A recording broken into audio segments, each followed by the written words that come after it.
The Royal Guard had never broken protocol in 12 years of service until that night at the airport. He stepped in front of a baby stroller, refusing to let the mother pass. At first, everyone thought he was overstepping his duty, but when officers lifted the blanket, what they found underneath sent airport security running. Now, before we reveal the full story, press that subscribe button and drop a comment telling us where you're watching from. Now, let's get into it. He wasn't stationed in a war zone. He wasn't chasing down suspects. He was just standing still, like he always did, at Heathrow Terminal 5. But that's exactly what made Corporal Edward Hale so dangerous. It was the uniform, the stillness, the presence. 15 years in the household division had taught Hale what most civilians never understand. True power isn't about movement, it's about restraint. Every morning he performed the same ritual, 40 minutes polishing his boots until they reflected like obsidian mirrors, precisely positioning each brass button on his scarlet tunic, aligning the white crossbelt with mathematical precision. The bearskin cap, weighing nearly 2 pounds, had left a permanent ridge across his forehead, a physical reminder of the burden he'd chosen to bear. His fellow guards called him the ghost behind closed doors. Not because he was pale or silent, but because he could stand so perfectly still for so long that travellers would walk right past him, then jump when they finally noticed his presence. 8 hours on the Palace Mall without a twitch. 6 hours in the rain outside Westminster without seeking shelter. His record was 11 hours during the Queen's Platinum Jubilee, not a single unauthorised movement despite the crowds pressing against the barriers. To most travellers passing through the arrivals hall, he looked like any other ceremonial detail, the kind tourists pointed at or took selfies with. But Hale wasn't stationed there for photo ops. He was part of a quiet joint security program between the Household Division and Border Force, an unadvertised partnership meant to catch things ordinary eyes might miss. His post that morning was simple. Stand watch outside Customs Lane C, eyes open, mouth shut, judgment sharp. He didn't speak, he didn't blink much, and he didn't move until that stroller rolled past.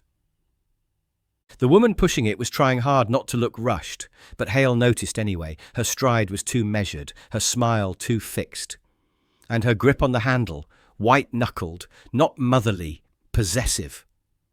The stroller itself was spotless, navy blue with cream accents, the kind of designer piece new mothers posted on Instagram. But something about the way the blanket sat didn't make sense. Hale had seen hundreds of strollers roll by. This one didn't move right. The baby wasn't shifting, wriggling, reacting to the crowd. The weight was wrong, the shape was wrong, and most of all, the woman was avoiding his gaze with the intensity of someone terrified of being seen. So when the stroller's wheel clipped the side of a luggage cart and jerked awkwardly, Hale's body reacted before his mind did. He stepped forward, breaking stillness with such speed it startled everyone nearby. One hand caught the stroller before it tipped. The other lifted the blanket. Time slowed in that moment, the way it always did for him during critical points of awareness. The sounds of the terminal seemed to fade, replaced by the steady rhythm of his own heartbeat. 3 beats. That's all he allowed himself. His fingertips registered textures in precise sequence. First, the cashmere softness of the baby blanket, then the cool plastic edge of the stroller padding, and finally, where his fingertips brushed beneath the sleeping child, the unmistakable hardness of metal and the roughness of duct tape. His training kicked in. Behind his impassive expression, his mind methodically catalogued a dozen observations in less than 2 seconds. The absence of condensation on the metal recently placed, the slight discoloration on the duct tape applied in haste, the careful way the weapon had been positioned to avoid disturbing the child. He didn't say a word, he just looked. And what he saw, wedged beneath the infant, was not a toy or formula, or even contraband smuggled from overseas. It was cold, It was metal, it was loaded, and in that instant, every passenger in Lane C heard the sharp command of his voice for the first and only time that day. Evacuate this area, now. Within seconds, the sleepy murmur of early morning customs broke into sharp chaos. The woman, mid-30s, dark hair pulled tight under a rain-slick hood, tried to snatch the stroller back, panic cracking through her carefully rehearsed composure. "It's just a baby," she shouted. "What are you doing?" But Corporal Hale was already moving. "Armed item under a child," he said crisply into the small comm clipped behind his left ear. "Lane C stroller unit. Initiate lockdown." Around him, the Heathrow protocol machinery roared to life. Airport police emerged from near-invisible posts. Ropes fell, glass doors sealed. An automated voice began echoing through the terminal. "Security protocol is now in effect. Please remain calm and follow officer instructions." The baby, still swaddled and half asleep, began to cry. Hale stepped back from the stroller as two Border Force officers rushed in to secure it. He kept his eyes locked on the woman. Her entire posture had changed. Gone was the polished traveller with the polite smile. What remained was feral panic. She turned to bolt. Hale didn't run. He didn't need to. Two plain-clothed security agents intercepted her before she'd taken 5 steps. She screamed once, a raw sound. Not rage, but desperation, and then dropped to her knees. "Don't take him!" she sobbed, as one officer carefully pulled her hands behind her back. "Please, you don't understand." Behind her, one of the responding inspectors carefully reached into the stroller and lifted the bundle tucked beneath the sleeping infant. A Glock 17. No serial number. Full magazine. Duct-taped flat against the padding. The handle barely visible beneath the folds of the child's onesie. The room went deathly still. One of the onlooking travellers, a businessman in a pinstripe suit, broke the silence. "What kind of monster hides a weapon under a baby?" But Hale didn't answer. He was watching the woman. Not with disgust or anger, but something harder to define. Something closer to recognition. Because it wasn't just what she was carrying, it was how she reacted when it was discovered. Not fury, fear. "Get that baby out of here," one of the officers said, gesturing to the attending paramedic who had just arrived on scene.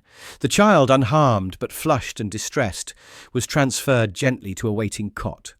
The woman didn't resist the handcuffs. She just wept. Haley remained silent as the chaos unfolded around him. But deep inside, something had shifted. He'd spent years reading body language, crowd behaviour, threat indicators, bluffers, and real bad actors. And this one didn't feel like a trafficker, or a terrorist, or a smuggler. This felt like someone who'd run out of places to hide. Corporal Hale didn't return to post. Not immediately, at least. Instead, he stood in the debriefing room off Terminal 5, arms folded across his crimson tunic, the towering bearskin hat still firmly in place. Around him, Heathrow's security brass buzzed like hornets, shuffling paperwork, rerunning CCTV, contacting embassy liaisons. But no one interrupted him. They didn't have to. Hale had already filed his statement, and it was as spare and precise as his bearing. Suspicious behaviour, body posture inconsistent with standard maternal stress, subject's evasive movement near uniformed personnel. Intervention initiated at 0842. Your guard caught what 3 scanners and 2 behavioural analysts missed, a counter-terrorism liaison muttered as he skimmed the report. That's not luck. That's eerie. But Hale wasn't listening to praise. He was thinking about her face. That sharp pivot from panic to collapse. That scream, not like someone caught in a crime, but someone cornered by something worse. He'd seen it before. Kandahar, 2010. His squad was sweeping through a bombed-out compound after a suspected Taliban retreat. There was a woman there, veiled, clutching a child so tightly her knuckles had bled. Everyone assumed she was shielding a suicide vest. They shouted in Pashto, got no response. Guns were raised. Protocol demanded split-second certainty. But Hale hadn't moved. Something in her eyes had stilled him. She wasn't hiding an explosive. She was hiding from a man who'd beaten her, left her to die when she failed to deliver a warning. She wasn't shielding the child. She was shielding herself from being taken back. It was Hale who stopped the others from firing. Hale who moved first, slowly, who knelt, who disarmed the situation without a single bullet. That woman had been seeking escape, not destruction. That lesson never left him.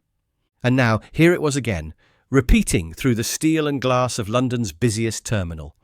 He watched through the interrogation room's one-way glass as the woman sat crumpled in her chair. Her wrists were no longer cuffed, but her body was still locked in a defensive curl, one arm folded instinctively over where her child had been. He couldn't hear her words, but he didn't need to. He knew those hands, knew that protective hunch, knew the way people look when they've committed the crime of desperation, not of evil. A border officer passed behind him, shaking his head.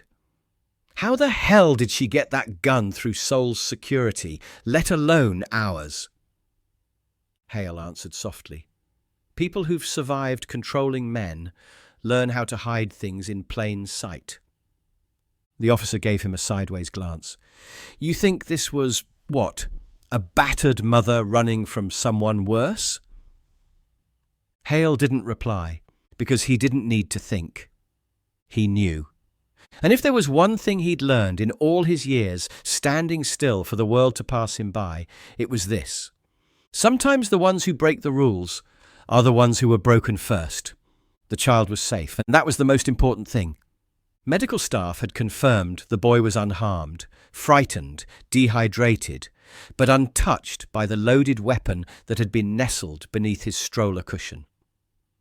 A paediatric nurse from the airport's trauma unit held him now, gently rocking him in a sterile side room as security personnel milled about outside. But the woman, her name was Amira Khan, was unraveling in a very different room. The moment she'd been separated from her child, her composure collapsed. Gone was the tight-lipped defiance she'd clung to during the initial questioning. Gone was the brittle calm. All that remained was exhaustion, the kind that wrapped around her like cold water, dragging her down faster than she could breathe. Corporal Hale stood outside the room, arms once again folded over his tunic. He watched through the one-way glass as a senior investigator from the National Counter-Terrorism Policing Unit tried to coax a full statement out of her. She's still claiming she had no intention to use it, a junior MI5 liaison asked, arms crossed, skeptical. She's not lying, Hale said. The agent gave him a look. You a trained profiler now, Corporal? No, Hale replied evenly. I've just stood long enough to know when someone's standing on the edge. He could see it in the way Amira curled her arms across her stomach, in the way her knees twisted slightly inward, defensive postures of someone prepared to be struck. She flinched when male officers entered the room, even if they kept their voices low. It wasn't the behaviour of a militant. It was the behaviour of someone who'd been conditioned to brace for impact. She said the father's a private security consultant, the officer added. American. Name's not showing on any active watch lists, but she claims he had contacts that warned him before restraining orders were filed. Interpol's digging. Hale said nothing. He already knew. The truth didn't always show up in a database. Sometimes it showed up in a stroller. Sometimes it cried. And sometimes it came out only when the world stopped long enough to listen. She's still claiming the weapon was hers, the liaison asked again. She didn't say that, Hale corrected. She said it was his, and she took it so he couldn't. The agent looked at him, measuring. You believe her? Hale's voice was quiet. I believe the stroller was the only place she trusted he wouldn't look. There was a pause. The kind that usually happened when someone realized they were in the presence of something heavier than they'd expected. Why do women always get caught at the end of these stories, the agent muttered. Always them with the baby, always them taking the fall. Because men like him never push the pram, Hale said. And with that, he turned back to the window and watched a mother try to find the strength to speak for the first time in years. The interview room wasn't built for comfort. Bare walls, a metal table bolted to the floor, and a single flickering light that buzzed just loud enough to make silence feel oppressive. Amira sat across from two investigators, DSI Corwin from Counterterrorism Command and DI Farah Rahman, brought in specifically to manage trauma-sensitive interviews. Rahman had a gentler presence, but even she couldn't coax more than a few whispered answers out of Amira. "I wasn't smuggling," she murmured. "I wasn't going to use it. I swear. I didn't know where else to hide it." "And why carry a loaded Glock beneath your child?" DSI Corwin asked, not unkindly but firmly. "You understand how that reads to us, don't you?" Amira looked down at her hands, clasped so tightly her knuckles had turned white. "Because he would never look there," she whispered. "He never changed a nappy, never packed a bag. If he stopped me at Heathrow, I knew he wouldn't search there." Rahman leaned forward slightly. "He threatened to intercept you." Amira nodded once. "He said if I ever ran again, he'd get me before I made it to immigration. Said he had people who'd let him know the second I landed. The restraining order? Just paper. He has friends in private security, some ex-military, some worse." "Why not leave the gun behind?" A pause. Then, quietly, "Because if I ever saw him again, and he tried to take my son, I needed something, just in case the law failed me again."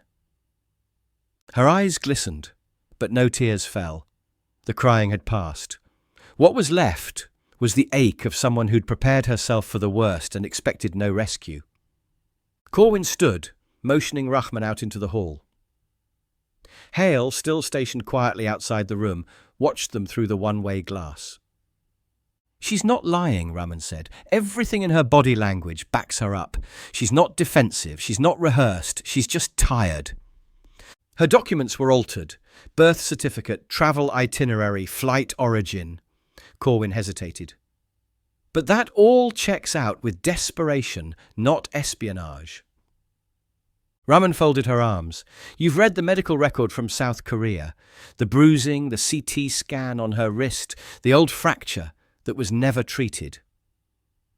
"The boy had bruises too," Corwin said quietly. "Small ones, nothing conclusive." "They're conclusive enough," Rahman countered. 3 hospital visits in 18 months. All explained away as falling accidents. The paediatrician's notes flagged concerns twice. Corwin shuffled through the hastily compiled file, pages of unrelated documents connected by a mother's desperate flight. Her ex-husband has diplomatic connections, former Marine turned private contractor. 3 restraining orders filed in different countries, all mysteriously dropped before court dates. "She tried to work through the system," Rahman said. The empathy in her voice was tempered by something harder, recognition perhaps. Seoul police report from last year. She's quoted saying she felt watched constantly. That he told her how many times she'd gone to the park that week, what grocery store she'd visited. Details he couldn't have known from a different continent. "Stalking by proxy," Corwin murmured. "Or money in the right pockets," Rahman suggested. "Diplomatic immunity adjacent. Not quite untouchable, but close enough to make her feel powerless." "She's a survivor," Corwin admitted. "No," Rahman corrected. "She's still in it." Hale stepped forward. "Will the child be separated?" "No," Rahman said quickly. "Safeguarding team is placing them in temporary care until the Home Office reviews asylum status. But there's no custody intervention. Not yet." Hale nodded slowly. "And the man?" Corwin sighed. Interpol's flagged his travel history. Last known location was Vancouver 3 days ago. If he's trying to intercept her, he's late. But not far, Hale said under his breath. The officer looked at him curiously. You always this invested? Not usually, Hale replied, but I've seen too many stories end with the wrong person in cuffs. He glanced back through the glass. And this time I think she finally picked the right gate. The sun had already begun to fade behind Terminal 4 by the time Lance Corporal Edward Hale was finally dismissed from his post. The incident report had been typed up. Statements given. Chain of command informed. The woman, Amira, remained in holding, her child asleep in the arms of a child protection officer in the adjacent room. But Hale couldn't bring himself to leave, and instead, he stood alone at the edge of the tarmac facing observation glass, his bearskin hat tucked under one arm, the scarlet of his tunic streaked with sweat from the long shift. He hadn't spoken much after the debrief. What could he say? That he'd acted on instinct? That the moment Amira passed him, his gut told him something was off, not just with her, but with the silence around her. Guards weren't trained for this kind of thing. Not technically. They were trained for ceremonial precision, security presence, the unflinching stillness that served as deterrent more than force. But Harland had drilled something else into him when they'd done anti-terror rotation together at Tower Hill. If something feels wrong, Harland had said, you don't wait for someone with more rank to make the call. You are the call. That stuck with him. It had been the difference between action and tragedy more than once, and today it had turned protocol into protection. Behind him, a soft voice approached. Corporal Hale! He turned. Amira stood in a grey, borrowed jumper, hair loosely tied back, her child now nestled against her shoulder under a faded airline blanket. A female officer hovered nearby, watching over the visit but granting them a moment. I asked to see you before they moved me, she said. They said it wasn't allowed. But then someone, your captain, I think, said you'd earned the decision. Hale said nothing, just stood at attention, not formally but respectfully. Amira glanced down at her baby, who shifted slightly, then back up. I just wanted to say, thank you. You could have seen me as a threat. You could have let them take him. You could have let the stroller roll by. I couldn't, Hale replied. You looked back twice. You weren't watching your path, you were watching the exits. Her eyebrows lifted faintly. That's how you knew. That, and you clutched the handle like it was the only thing keeping you grounded. He paused. Which, I suppose it was. Amira's eyes welled.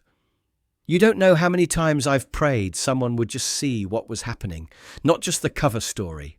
Not the lies I had to tell, but the fear. I've seen that fear before, Hale said softly. In wives, children, a few soldiers too proud to admit they were running from home. She nodded.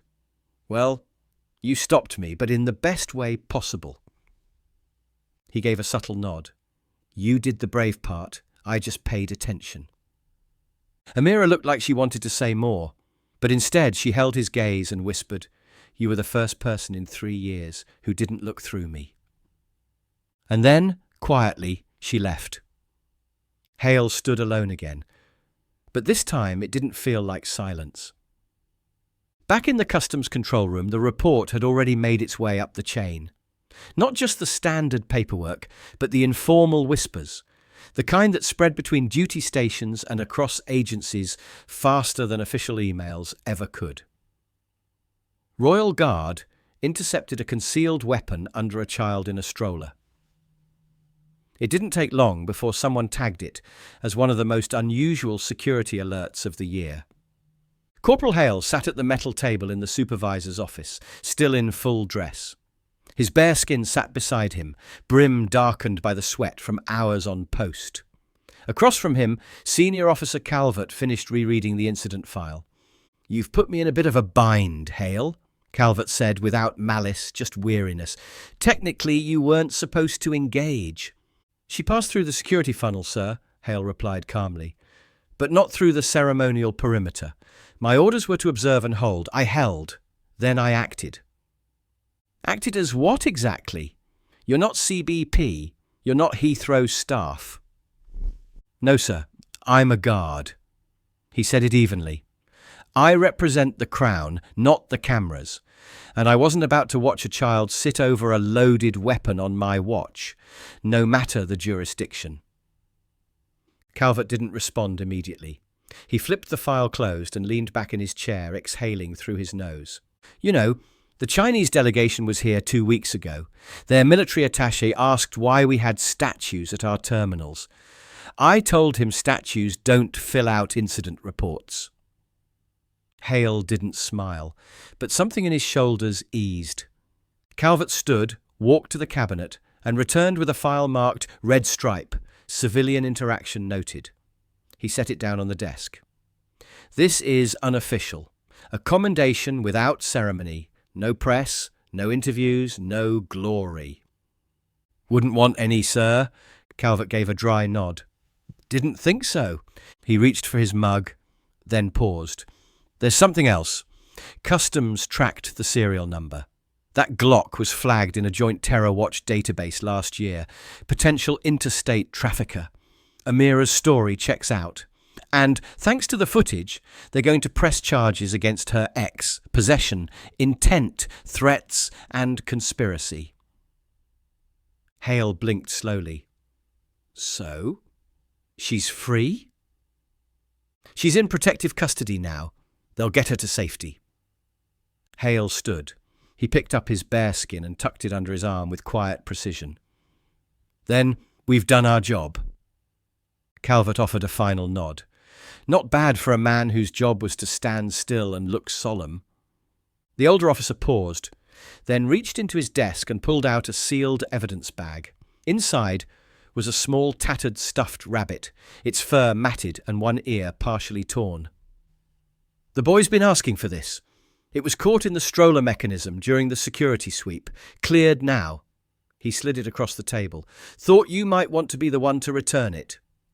Hale's fingers closed around the bag. Does he have a name, sir? The child? Theo, Calvert said. Theodore Kahn. 4 years old. Something in Hale's face softened, barely perceptible, but there. He nodded once.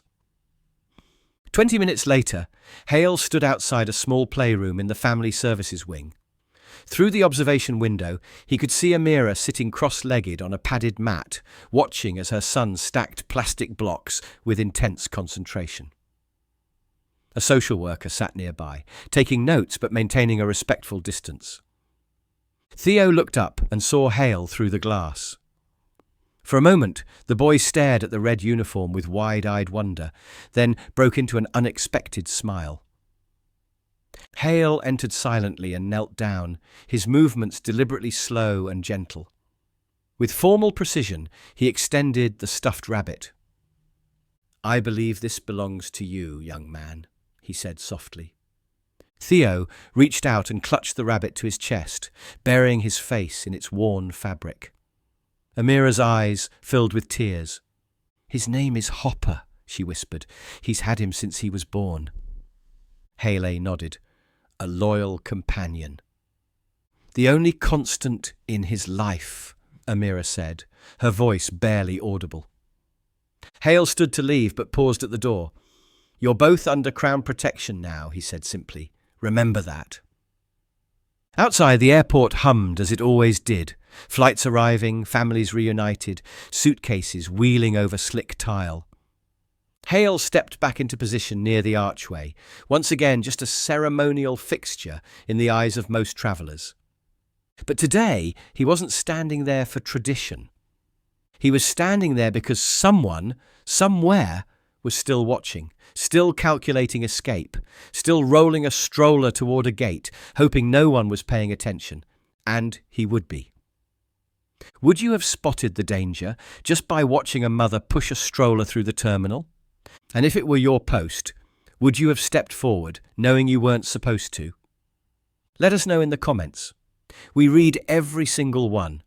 If this story gave you a deeper respect for the discipline and instinct behind the Royal Guard's uniform, hit that like button.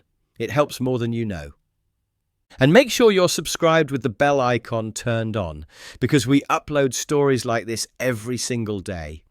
Share this video with someone who thinks royal guards are just for show. Let them see what it really means to stand watch, even in silence. Our other royal guard stories are appearing on your screen now. Check those out next. And we'll see you tomorrow, same time, with another story that proves it's not about moving fast. It's about knowing exactly when not to move at all.